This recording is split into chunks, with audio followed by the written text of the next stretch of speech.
ভাই আমার ওই মোবাইলটা দেখান তো। কোনটা এইটা ভাই? হ্যাঁ। আচ্ছা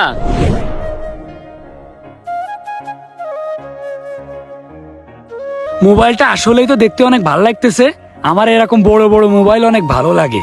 আসলে ভাই আপনি ভুল বুঝতেছেন, এটা মোবাইল না, এটা হলো ট্যাব। আচ্ছা ট্যাব হোক আর যাই হোক কোনো সমস্যা নেই। আসলে আমার বড় বড় মোবাইল অনেক ভালো লাগে, বুঝছেন, সবকিছু বড় বড় দেখা যাবে। হ্যাঁ ভাই, এই ফোনটা ভালো হবে, মার্কেটে নতুন আসছে তো। আপনি যদি এই ফোনটা নেন তাইলে আপনি জিতবেন। ও আচ্ছা ভাই ঠিক আছে। আসলে আমি ফোন সম্পর্কে তেমন বুঝি না তো, এই জন্য আর কি আপনার কাছে শুনতেছি। ভাই সত্যি ফোনটা ভালো হবে তো? আরে ভাই একদম ভালো হবে, আপনি কোনো চিন্তাই করেন না। আর কিছু যদি হয় আমি তো আছি, তাই না? আচ্ছা ভাই সেটা তো বুঝলাম, কিন্তু এই মোবাইলের কোনো গ্যারান্টি ওয়ারেন্টি এসব নেই? আরে ভাই সেটা তো আছেই। আপনার 6 মাসের মধ্যে যদি কোনো কিছু হয় তাইলে আপনি একবারে পুরো টাকাটা ব্যাক পাবেন। আর 1 বছরের মধ্যে যদি কোনো কিছু হয় তাইলে সার্ভিস ওয়ারেন্টি আছে। ও আচ্ছা। আচ্ছা ভাই এটার দাম কত?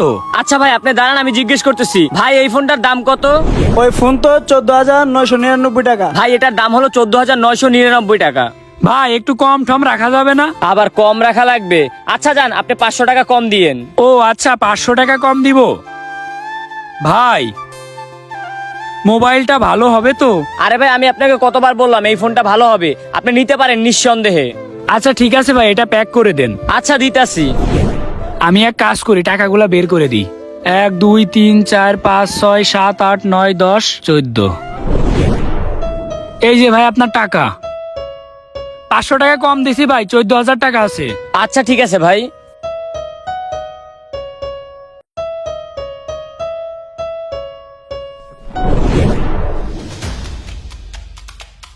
এ ভাই এটা কি গলি দিছেন আপনি? কি করে দিলাম মানে? কেন, কি হয়েছে? আচ্ছা গলিটা নেওয়ার সময় আপনি কি বলছেন 24 ঘন্টা চার্জ থাকবে, এখন তো 24 মিনিটও চার্জ থাকে না। এই গলি দিয়ে আমি কি করবো? আপনি আপনার গলি রাখেন, আমার টাকা ফেরত দেন। ভাই আমরা তো বিক্রি হওয়া মালটা আর ফেরত নিই না। ভাই ঘড়িটা নিচে 2 দিন হয় নাই, 2 দিনের মধ্যে ঘড়িটা নষ্ট হয়ে গেছে, এখন ফেরত নিবেন না মানে? ভাই আপনার ঘড়ি রেখে দেন, রেখে টাকা দিয়ে দেন। আরে ভাই আপনাদের কি বলতেছে, আপনাদের কি কানে যায় না? কোম্পানির মাল যেটা বিক্রি হয় ওইটা আবার ফেরত নিই না। কোম্পানির মাল মানে বিক্রি করার সময় মনে ছিল না এটা যে কোম্পানির মাল? ভাই আমি এত কিছু বুঝি না, আপনি আপনার গলিটা ফেরত নিয়ে আমার টাকাটা আমার দিয়ে দেন। না ভাই আপনার টাকা আমি ফেরত দিতে পারবো না। আপনি এখান থেকে মাল নিছেন, সেটা আবার কিসের ফেরত? এটা এখন আপনার মাল, আপনি নিয়ে বাসা চলে যান। যান। ফাইজলামি করস? ফাজলামি কি? আমি কোনো টাকা দিতে পারবো না। আমি কি কোম্পানি চিনি? আমি তোরে চিনি, আমি মালটা তোর কাছ থেকে নিছি না। তুই এটা রাখি আমার টাকা ফেরত দে। আপনার কোনো টাকা আমি ফেরত দিতে পারবো না, এই নেন আপনার মাল। কি হয়েছে ভাই এনাদের? এই ভাই আপনি আসলেন কোন জায়গা থেকে? এই ভাই আপনার আগে জানতো। ঠিক আছে তোরে দেখে নিমু। আমি তো আমার এই চাবি রেখে চলে গেছিলাম, ওইটা নিতে আসলাম। ওনারা কি বললো ভাই? ওনাদের কি আপনি নষ্ট ঘড়ি দিয়েছেন? আরে না ভাই, ওনাকে আমি ভালো করে দিচ্ছি, ওরা নষ্ট করে এখন আমার দোকানে এসে গ্যাঞ্জাম করে। ও আচ্ছা ঠিক আছে ভাই, আমি তো ফোনটা নিলাম, এটা ভালো হবে তো? আরে ভাই আপনাকে আমি কয়বার বলবো এই ফোনটা ভালো হবে, আপনি নিতে পারেন নিঃসন্দেহে। আচ্ছা ঠিক আছে ভাই, আপনার উপর বিশ্বাস করে তো ফোনটা নিলাম। ঠিক আছে ভাই, ভালো থাকবেন। আচ্ছা ঠিক আছে।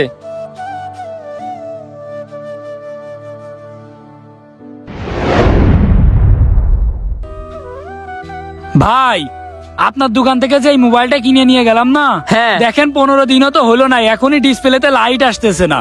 কই দেখি। হাত থেকে ফোনটা পড়ে টরে গেছিল? কই না তো ভাই, পড়ে যাবে কেন? তাইলে এমন হবে কেন? পানির ভিতর চুবাইছেন নাকি? কি বলেন ভাই, আমি এতগুলো টাকা দিয়ে ফোন কিনে পানির ভিতর চুবাবো কেন? আমি কিচ্ছু করিনি। আমি রাত্রে ফোন টিপতেছিলাম, হঠাৎ করে ডিসপ্লে থেকে আলো চলে গেল। কি হলো ভাই বুঝলাম না। নতুন ফোনে এরকম হবে কেন ভাই? এতগুলো টাকা দিয়ে ফোন কিনলাম, এরকম হওয়ার তো কথা না। কমপক্ষে আমি 1 বছর তো চালাবো, কিন্তু 15 দিনও চালাইতে পারলাম না। না ভাই কোনো কিছু তো একটা হয়েছে, নাইলে নতুন ফোন এরকম হওয়ার কথা না। আপনি যদি পানিতে ফালান বা হাত থেকে পড়ে যায়, আপনার দোষে যদি ফোন নষ্ট হয়, এখানে তো আমাদের কিছু করার নাই। আপনাদের কিছু করার নাই মানে? আপনি না বললেন 6 মাসের ভিতর কিছু হইলে আমার টাকা ফেরত দেবেন? ভাই টাকা তো ফেরত দিতাম যদি আমাদের কারণে ফোনের কোনো সমস্যা হইতো, কিন্তু আমাদের কারণে তো ফোনের সমস্যা হয় নাই। ফোনের সমস্যা হয়েছে তো আপনার কারণে। ভাই আমি তো বললাম আমার হাত থেকেও পড়িনি, আমি পানির ভিতরেও চুবাইনি, আমার কারণে কিছুই হয়নি। আপনি ফোনটা না হয় ভালো করে চেক করে দেখেন। না ভাই এখন তো কোনো ফোন চেক করা যাবে না।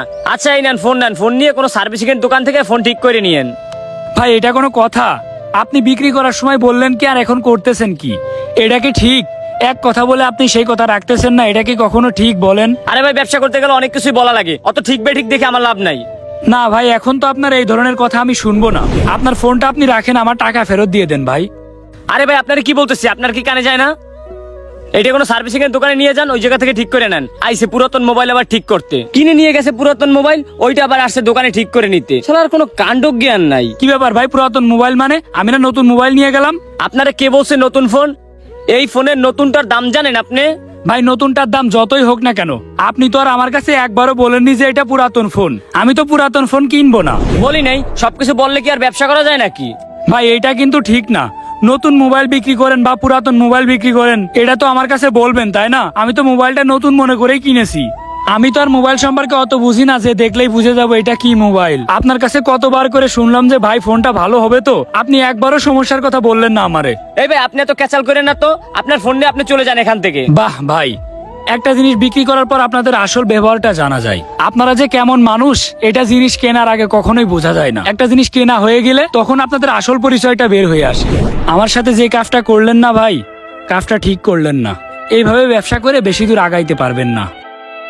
এইসব মোবাইল দোকানদারের মধুর মধুর কথা শুনে আপনি কখনোই গলে যাবেন না, কারণ মোবাইল কেনার আগে আপনি এদের আসল পরিচয় কখনোই জানতে পারবেন না। এদের আসল পরিচয় তখনই জানতে পারবেন যখন আপনার মোবাইলে একটা সমস্যা হবে। আমার কথাটা যদি সত্য হয়ে থাকে তাহলে সবাই কমেন্ট করে যাবেন।